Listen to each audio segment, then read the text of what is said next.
Uy, Beshi, what if naglolo ko pala yung jowa mo, tapos hindi mo alam?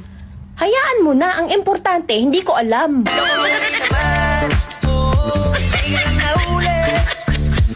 Bakit ganun? Bakit parang ang hirap-hirap maging masaya? Anong pakialam ko sa'yo? Oh no! Problema mo yan. Kadamay mo pa ako. Alam nyo, simple lang naman talaga ang buhay eh. Kung may hinaharap kang problema, edi tumalikod ka.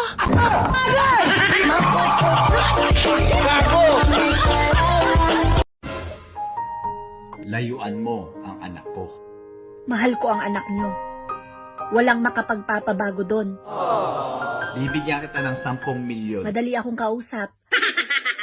Deal. Pinasaya ka lang, mahal mo na. Yung iba nga, pinatirik ang mata, iniwan pa.